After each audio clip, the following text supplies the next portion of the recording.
Ulangan pasal 18 ayat 1-8. Penghasilan imam dan orang Lewi.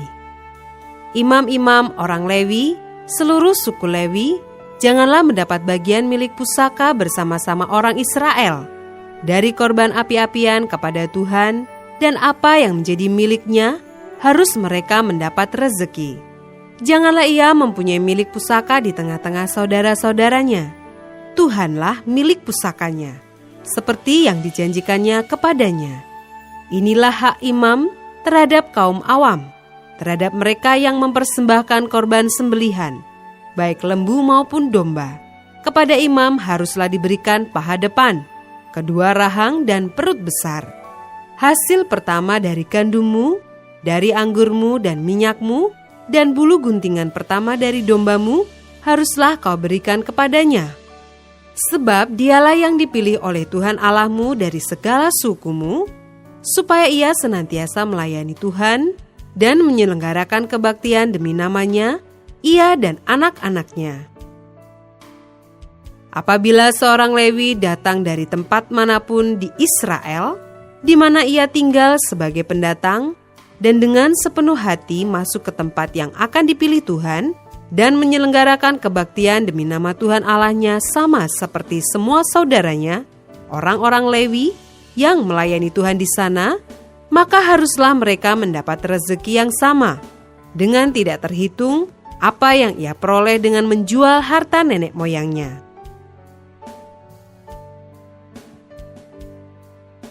Ayat 9-22. Bertenung dan bernubuat. Apabila engkau sudah masuk ke negeri yang diberikan kepadamu oleh Tuhan Allahmu, maka janganlah engkau belajar berlaku sesuai dengan kekejian yang dilakukan bangsa-bangsa itu. Di antaramu janganlah didapati seorang pun yang mempersembahkan anaknya laki-laki atau anaknya perempuan sebagai korban dalam api, ataupun seorang yang menjadi petenung, seorang peramal, seorang penelaah, seorang penyihir, seorang pemantera, ataupun seorang yang bertanya kepada arwah atau kepada roh peramal, atau yang meminta petunjuk kepada orang-orang mati. Sebab setiap orang yang melakukan hal-hal ini adalah kekejian bagi Tuhan, dan oleh karena kekejian-kekejian inilah Tuhan Allahmu menghalau mereka dari hadapanmu. Haruslah engkau hidup dengan tidak bercela di hadapan Tuhan Allahmu, sebab bangsa-bangsa yang daerahnya akan kau duduki ini mendengarkan kepada peramal atau petenung. Tetapi engkau ini tidak diizinkan Tuhan Allahmu melakukan yang demikian.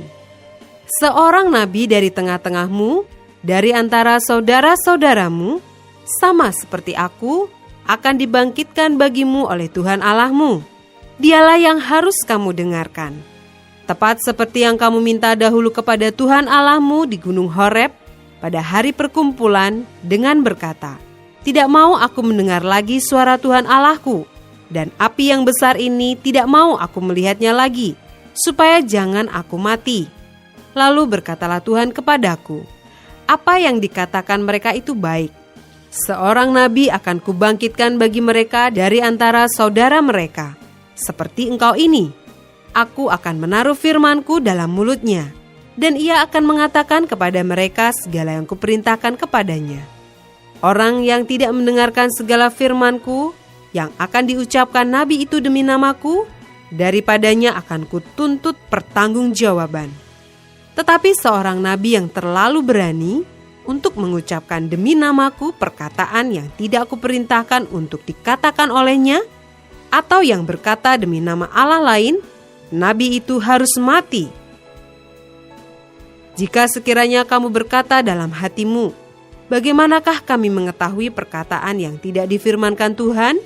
Apabila seorang nabi berkata demi nama Tuhan, dan perkataannya itu tidak terjadi dan tidak sampai, maka itulah perkataan yang tidak difirmankan Tuhan.